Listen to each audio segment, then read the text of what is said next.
Welcome learners. I am Dr. Rakhi Sharma from School of Engineering and Technology, Indira Gandhi National Open University. So this session is on Introduction to Power Distribution System. In this part 2, we will discuss about the components of distribution system. Some main components of the distribution system will be discussed here. The major components are the substations, transformers, feeders, lines and metering arrangements. So first of all, we have to know about what is a substation. A substation is the meeting point between the transmission grid and the distribution feeder system. So you know what is the network from the generating station to the consumer end. So we have discussed about that complete power system network in our last session, how the electricity is being generated and then it is transmitted to the end consumers. So substation is a part of that electrical system. So where the transmission grid and the distribution feeder system meet. So this is where the fundamental changes takes place within most T&D system.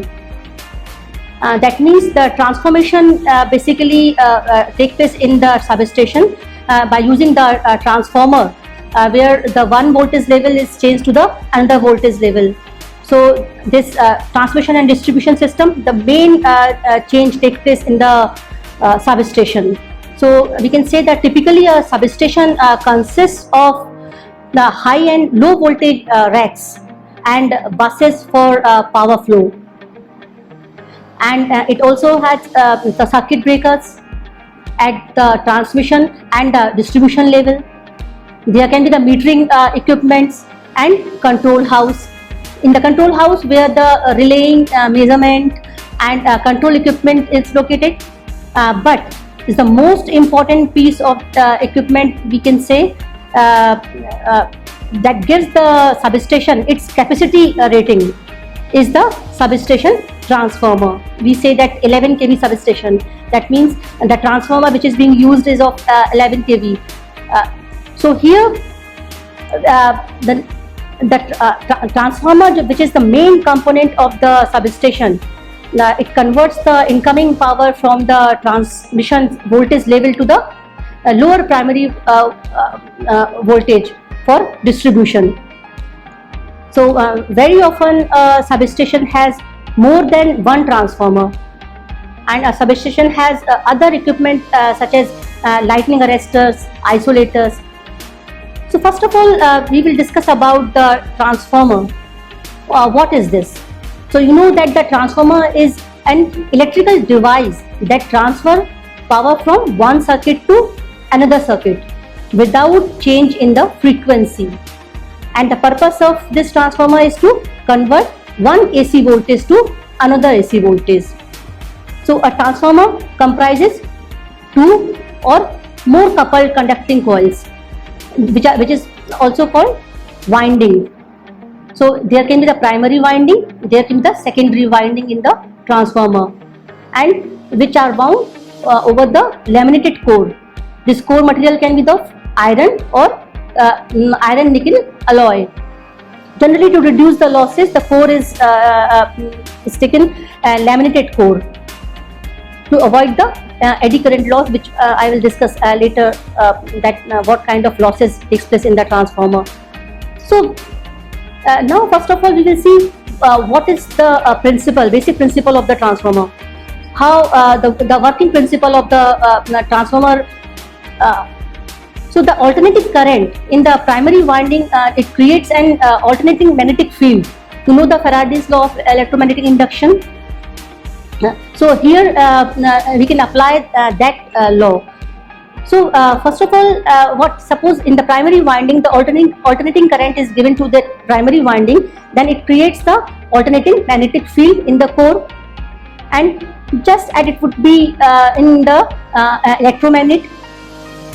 And secondary winding, which is wrapped around the same core, this magnetic field links with that winding also, and that changing flux or magnetic field per unit area per unit time in the primary winding, this induces EMF or voltage of the same frequency in the secondary winding, and then we can get the voltage across the secondary winding, and then when the load is connected, the current will flow. So here we can see that the both the primary winding and secondary winding, they were electrically apart from each other, but because of the current in the primary winding, that alternating current, this was inducing the EMF in the secondary winding.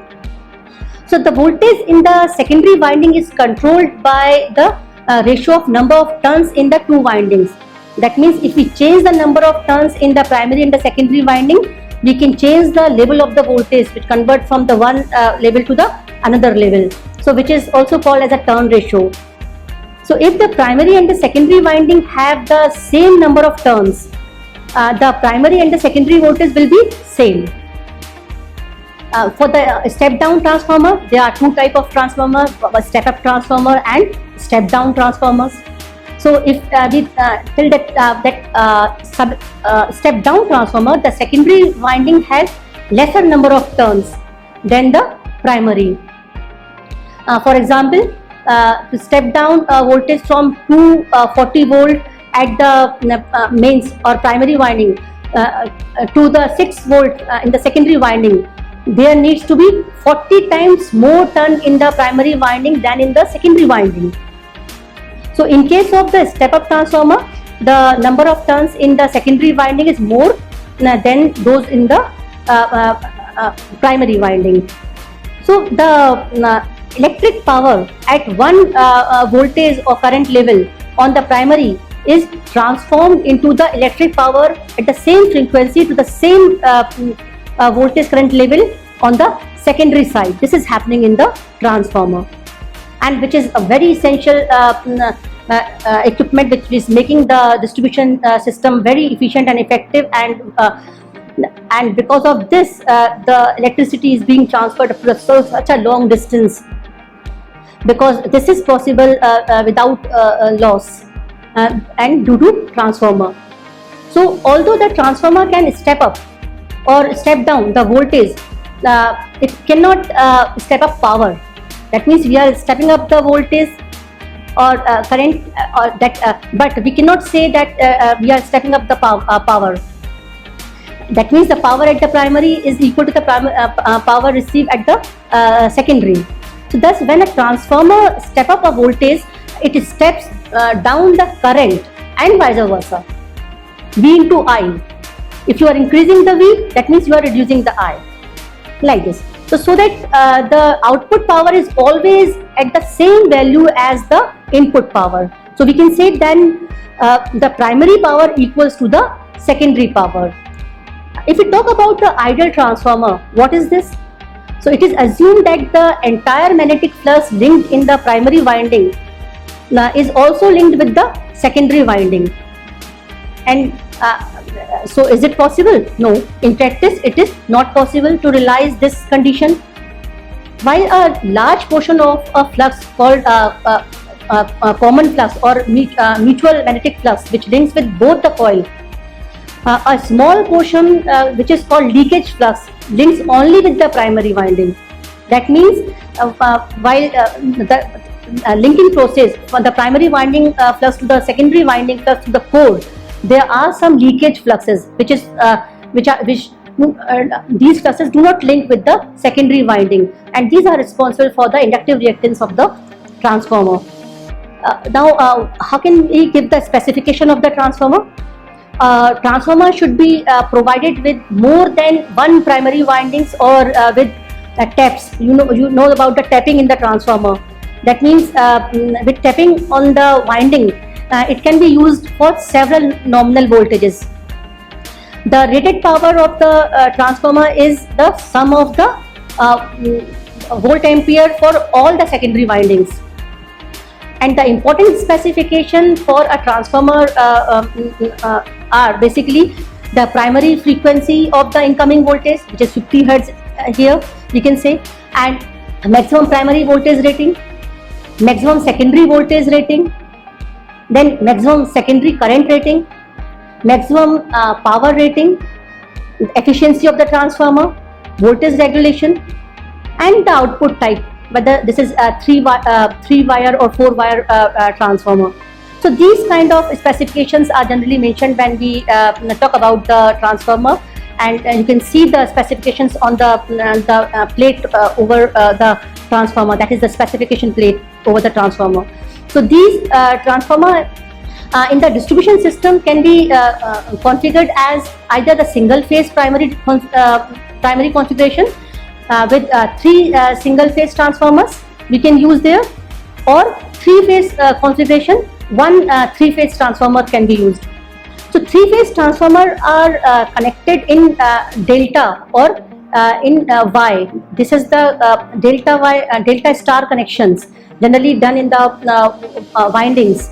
So if the primary is delta kind of connections, winding is connection made, then we can say the delta winding, and then star is the Y, we say Y configuration of the secondary winding. So while delta configuration is used for 3-wire transmission and sub-transmission system, then Y or star, we can say configuration, is suitable for the 4-wire distribution system, star configuration. So a delta Y transformer has a primary winding connected in delta and secondary winding connected in star or Y. Now what are the various types of the transformer? Transformer can be categorized based on the type of the core we use, then type of the cooling we use, whether it is oil cooled, air cooled. So the method of mounting of the transformer, or the intended use of the for which it is designed. So here we give a brief introduction to categorization of transformers on the basis of their use. We can say it is a power transformer and distribution transformers. So power or primary substations use power transformers, while the distribution substation employ distribution transformers. So while underlying the principle of operation is the same for both the transformer, they work on the same principle, whether it is a power transformer or distribution transformer. They differ in design since they are required to operate under different conditions at power and distribution substations. So how can we compare these power transformer and distribution transformer which are utilizing in the in electrical power system? So generally in very high voltages above 33 kV, we use power transformer. It converts the power level voltage from one level to another level in a grid substation or power substation where high voltages are used with voltage above 33 kV. In the case of the distribution transformer, what happened that generally they step down the primary distribution voltage of 11 kV or 22 kV to a secondary distribution voltage, which can be the 400 volt between the phases and 230 volt between the phase and neutral through a delta star winding. So that means so 400 volt or 230 volt, this is being received by the distribution transformer. In the distribution system, we are using this kind of transformer. Then in the case of power transformer, it is generally possible to cut off the circuit. That means we can remove that or we can cut it from the circuit without affecting the supply to the consumer. How? Because in the case of urgency and maintenance, sometimes it happens that we have to we have to remove it from the system, but the supply should be uninterrupted. So it is possible in case of while employing the power transformer, it is possible since it is fed through the grid network. A power transformer is usually not a critical component for the supply to the consumer, as there in the grid network alternative paths for flow of the power are available through the grid. While in the case of distribution transformer, distribution transformers being connected to the consumers through radial feeders. I will tell you about the radial feeders. which have only one path. So they have to continuously energized for maintaining the uninterrupted supply to the consumers. So this is in the distribution transformer.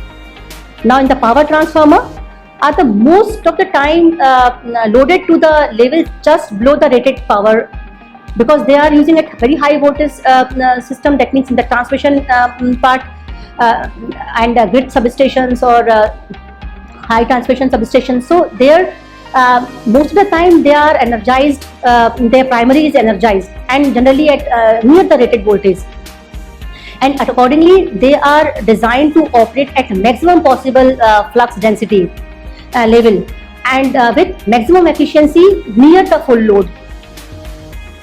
In case of distribution transformer, they are mostly most of the time they lightly loaded, because they deliver to the consumers, and so they are most of the time they are lightly loaded in order to have maximum quality efficiency. Throughout the day we have to use these transformers, and they are designed to work at low flux level with maximum efficiency occurring at lower loading. So this is some difference between the use of power transformer and distribution transformer.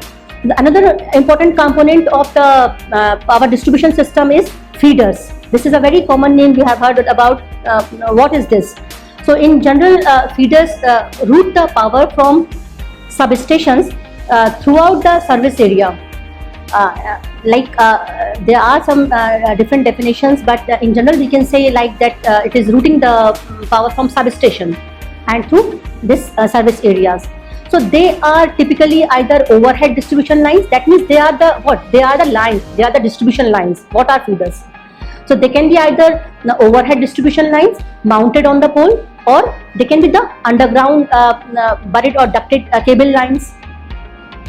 So feeders operate at the primary voltage in power distribution system, and secondary distribution voltage in the secondary distribution system.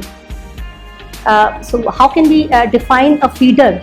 So by definition we can say the feeder consists of all primary or secondary voltage level segments of distribution lines between the two substations, or between a substation and an open point, which can be the switch. From one side the substation and substation to the lines carried to the open point. So that can be the part of that can work as a feeder. So the most common primary distribution voltage in use are generally 11 kilovolt or 22 kilovolt, or in high side 33 kilovolt. The main feeder which consists of three phase may branch into the several main routes. So if we give the comparison of different feeder configurations, that means these feeder are connected in various configuration, which depends upon the type of the network required for the distribution system.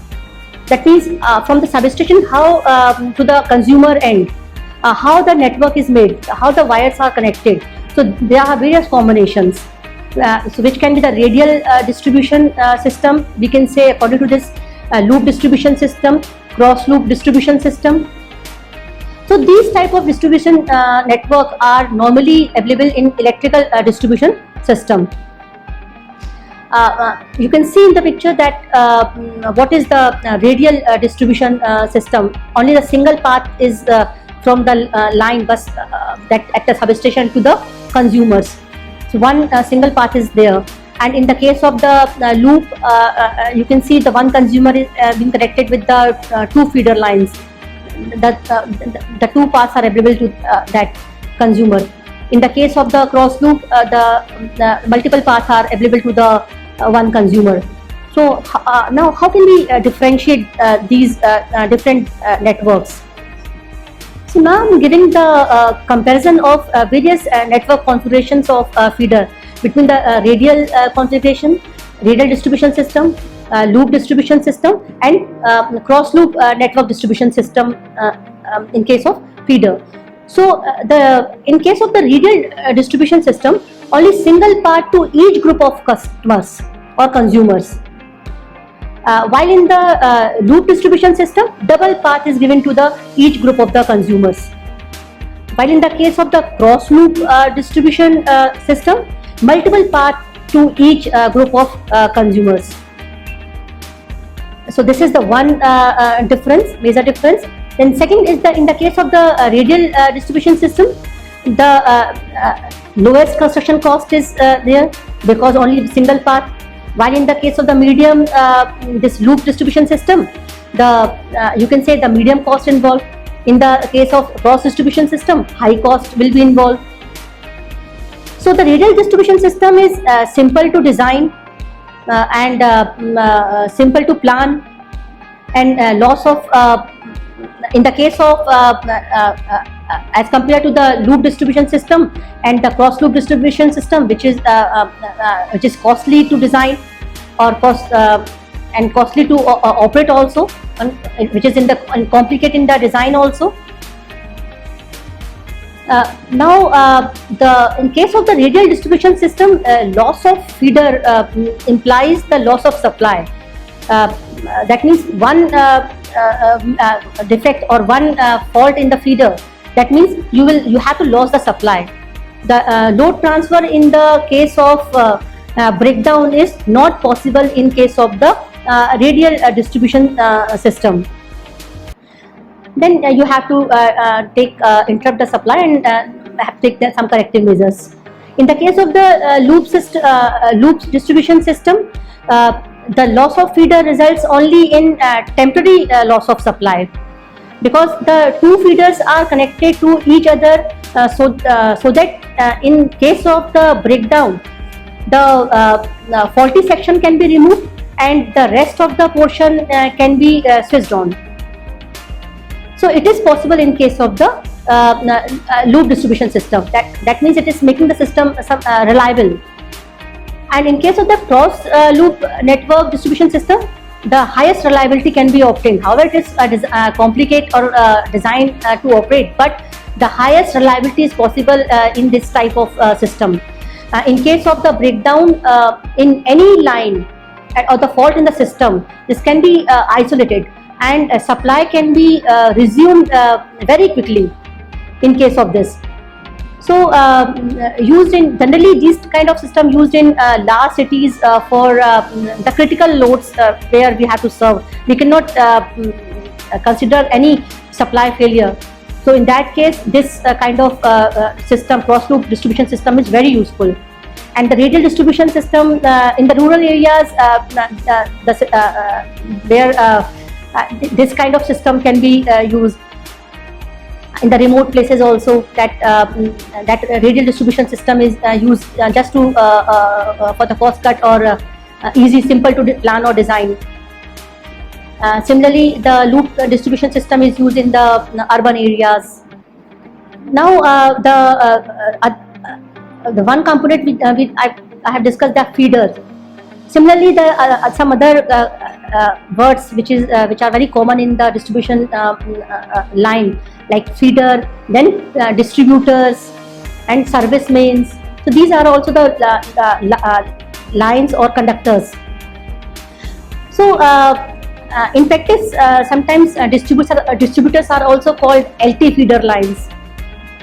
So these are the different lines which is carrying the power up to the consumer end. So here one pictorial view is there, which is just trying to differentiate between the feeder and distributor and service mains.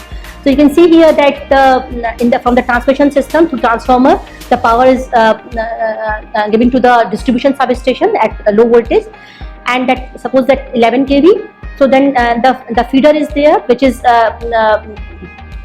transmitting the power at 11 kV to the some distribution transformer, where it is being changed to the 400 volt.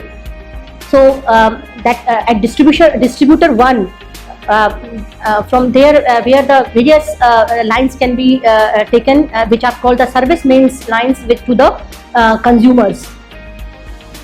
So now how can we differentiate?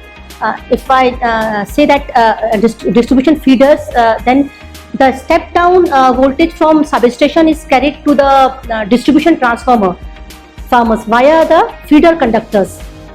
Generally, no tappings are taken from the feeders in general, so that the current remains same throughout.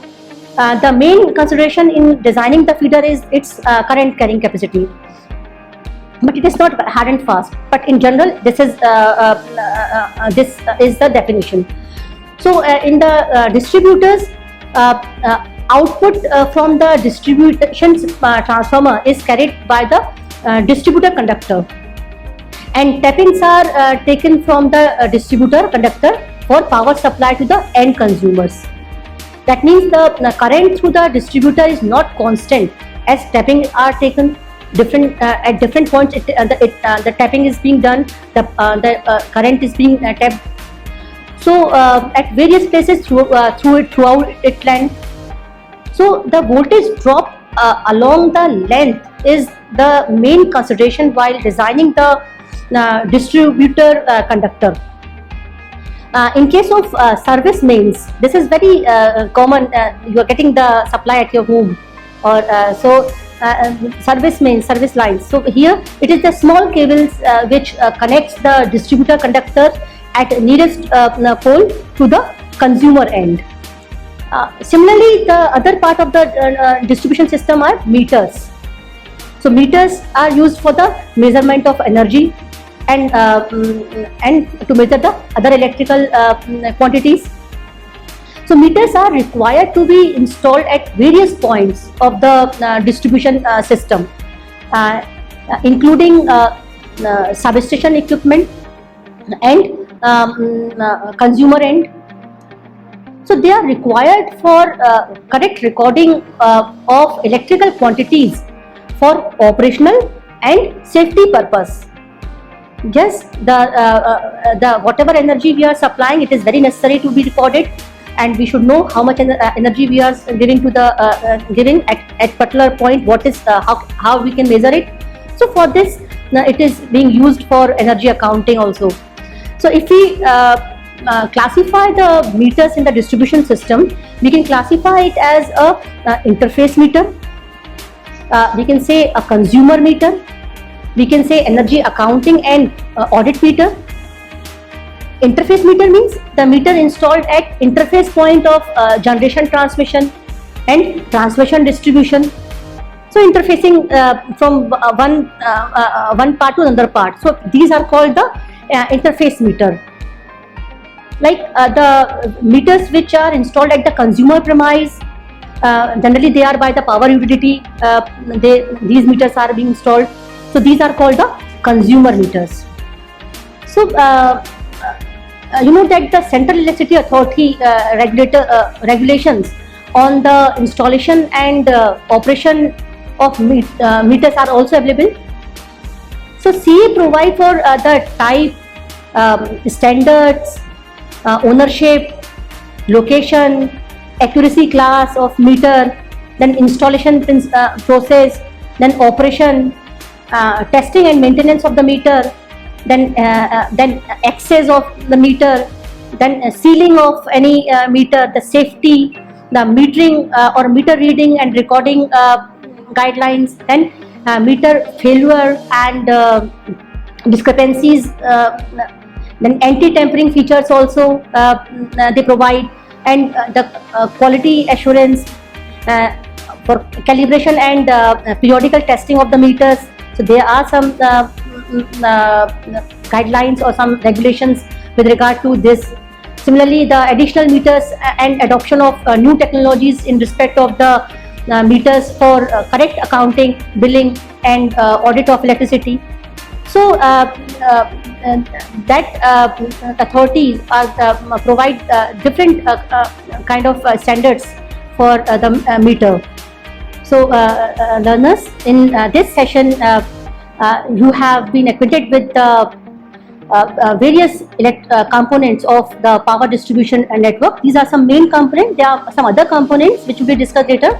So in this part we have discussed these major components of the power distribution system: the feeder, transformer and meter. And And similarly, in the part 1, you have learnt about the various voltage levels electrical supply system, and where we have focused on the network of the power distribution, and which is responsible for covering the last mile and reaching to the end consumer.